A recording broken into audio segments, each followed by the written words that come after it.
Hello everyone, welcome back to my channel. तो आज की इस वीडियो में हम डिस्कस करेंगे AIB 17 से रिलेटेड कुछ इम्पोर्टेंट पॉइंट को हम डिस्कस करने वाले हैं अपने आज के इस वीडियो में। तो चलिए शुरू करते हैं।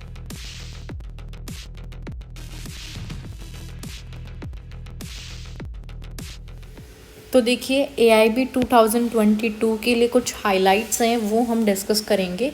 देखिए, सबसे पहले तो मतलब कि बेसिक चीज़ पता होनी चाहिए आप लोगों को AIB एग्ज़ाम से रिलेटेड, ठीक है।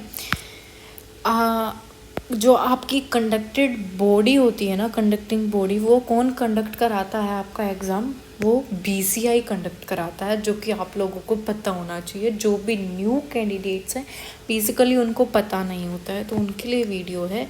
तो BCI जो है आपका ये कंडक्ट कराता है एग्ज़ाम को, ठीक है। एग्ज़ाम लेवल क्या होता है? नेशनल लेवल का ये आपका एग्ज़ाम होता है, ठीक है। ये चीज़ आप लोगों को पता होनी चाहिए, क्योंकि बहुत सारे ऐसा लगता है कि नॉर्मली एग्ज़ाम है, नहीं, नेशनल लेवल का एग्ज़ाम होता है। और एग्ज़ाम की फ्रीक्वेंसी क्या होती है? वंस अ ईयर, और 2 बार भी लिया जा सकता है। ये ऐसा नहीं है कि एक ही बार, ठीक है। और एग्ज़ाम की फ़ी जो है, ये हमने अपनी प्रीवियस वीडियोस में भी डिस्कस की थी।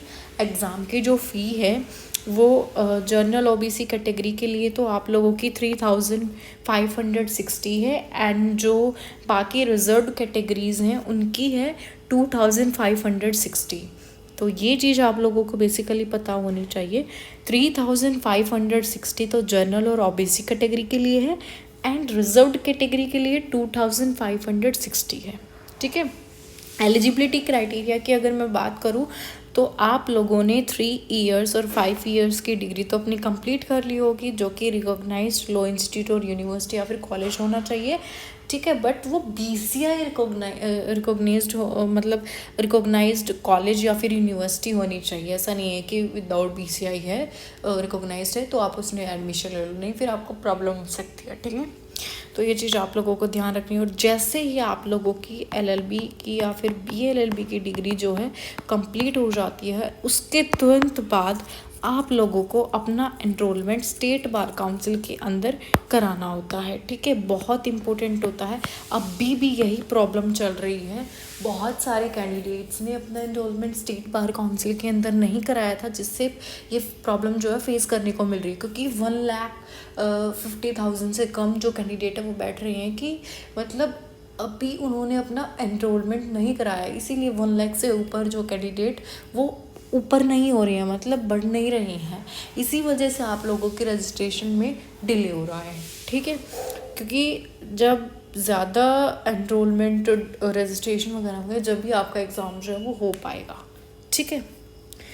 तो देखिए, एग्ज़ाम की जो फ़ी हमने डिस्कस कर लिया, एलिजिबिलिटी क्राइटेरिया हमने डिस्कस कर लिया, तो अब आती है एग्ज़ाम पर्पस। एग्ज़ाम का पर्पस क्या होता है? The AIP certification exam to earn the COP। सबसे पहली पॉइंट आप लोगों को याद रखना है कि COP आप लोगों को मिलता है एग्ज़ाम को क्रैक करने के बाद।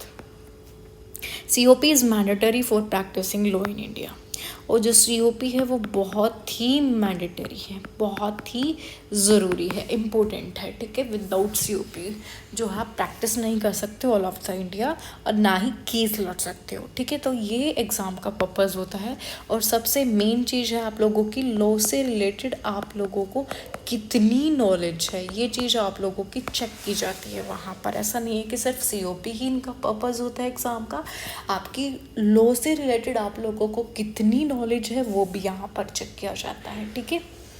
Mode of examination pen and paper test होता है आप लोगों का ये, जो कि ऑफलाइन में कंडक्ट कराया जाता है, ना कि ऑनलाइन में। ये चीज़ आप लोगों को ध्यान रखनी है। क्वेश्चंस टाइप जो होते हैं आप लोगों के, वो 100 ऑब्जेक्टिव टाइप क्वेश्चंस होते हैं, जो कि आप लोगों को OMR शीट में फिल करने होते हैं। नंबर ऑफ टेस्ट सिटीज़ जो है आप लोगों की 53 सिटीज़ में ये जो है ऑल ओवर इंडिया कंडक्ट कराया जाता है ये एग्ज़ाम, ऑल इंडिया बार एग्जामिनेशन का। अगर आप लोगों को एग्ज़ाम से रिलेटेड कोई भी प्रॉब्लम आती है तो आप दिए गए स्क्रीन पर नंबर, जो आपको स्क्रीन पर नंबर दिखाई दे रहा है, इस पर आप फ़ोन पर बात कर सकते हैं।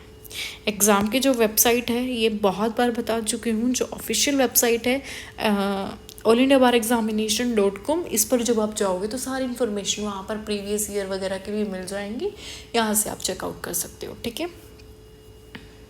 और useful resources for AIB, how to get enrolled with state bar council exam, और ये सारी चीज़ें यहाँ पर आप लोगों को मिल जाएंगी, ठीक है। तो गाइस बेसिकली जो भी यहाँ पर जितने भी डिटेल्स थी AIB से रिलेटेड कि कैसे एग्ज़ाम कंडक्ट कराया जाता है, क्या मोड होता है, लेवल क्या होता है, कितने बार कंडक्ट कराया जाता है, फ़ी क्या होती है, तो ये सारी चीज़ें हमने अपने आज के इस वीडियो में डिस्कस की। होप सो आप लोगों को वीडियो हेल्पफुल लगी होगी। अगर आप लोगों को वीडियो हेल्पफुल लगी then please do like, share and subscribe the channel for more videos. Thank you for watching this video.